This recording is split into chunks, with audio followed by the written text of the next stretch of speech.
দাঁতে প্রচন্ড ব্যথা, অনেক ব্যথা, ৩-৪ দিন ধরে ব্যথা। দাঁতে এক্সট্রাকশন করার পর থেকে প্রচন্ড ব্যথা, কোনোভাবেই ব্যথা কমছে না। বিশেষ করে 18 থেকে 21 বছর বয়সের আক্কেল দাঁতে যখন এক্সট্রাকশন করা হয়, ওই আক্কেল দাঁতের ব্যথা নিয়েই ম্যাক্সিমাম রোগীরা আসে এবং ওই দাঁতটা যখন এক্সট্রাকশন করা হয় তখনই তাদের এই ব্যথা কমে।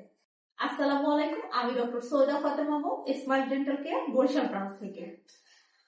আক্কেল দাঁতের ব্যথা এমনিতে অনেক ব্যথা, অনেক কষ্ট।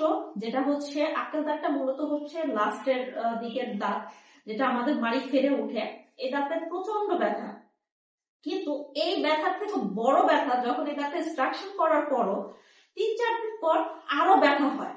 এই ব্যথাটা কেন হয় আজকে সেটা আমরা ক্লিয়ার করব। এই ব্যথাটার একমাত্র কারণ হচ্ছে ড্রাই সকেট, যাকে আমরা মেডিকেলের ভাষায় বলি অ্যালভিওলার অস্টাইটিস। এটা কেন হয়?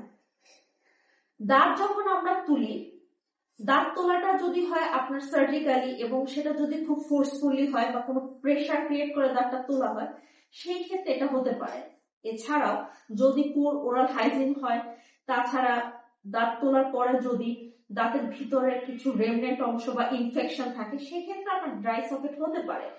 এছাড়াও যদি কেউ অ্যালকোহলিক হয় বা হচ্ছে যারা পান সুপারি খাওয়ার অভ্যাস আছে, এই ধরনের যাদের ফুড হ্যাবিট আছে, তাদের ক্ষেত্রেও কিন্তু ড্রাই সকেট হতে পারে। এখন ড্রাই সকেট হওয়ার পর আপনার ওই সকেটে মানে খুব ফোর্সফুলি হচ্ছে ওয়াশ করতে হবে, তারপর হচ্ছে আপনার নিকটস্থ ডেন্টাল সার্জনের কাছে আসতে হবে। এখন আপনি বুঝবেন কিভাবে ওইটা আপনার ড্রাই সকেট না অন্য কোনো ব্যথা। ড্রাই সকেটের ক্ষেত্রে সিভিয়ার ব্যথা হবে, আপনার যে বোন আছে সেটা দেখা যাবে।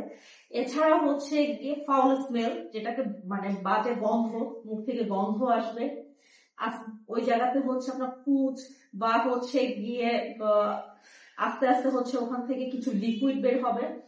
তো এগুলো দেখে বুঝতে পারবেন যে এটা আপনার ড্রাই সকেট। এবং ড্রাই সকেটটা মূলত হচ্ছে দাঁত এক্সট্রাকশন করা ৩-৪ দিন পরেই শুরু হয় এবং প্রচন্ড ব্যথা শুরু হয়। তো আশা করি ড্রাই সকেট কেন হয়, এর প্রতিকার কি বুঝতে পেরেছেন। আর এই পর্যন্তই। ভালো থাকবেন, সুস্থ থাকবেন, আল্লাহ হাফেজ।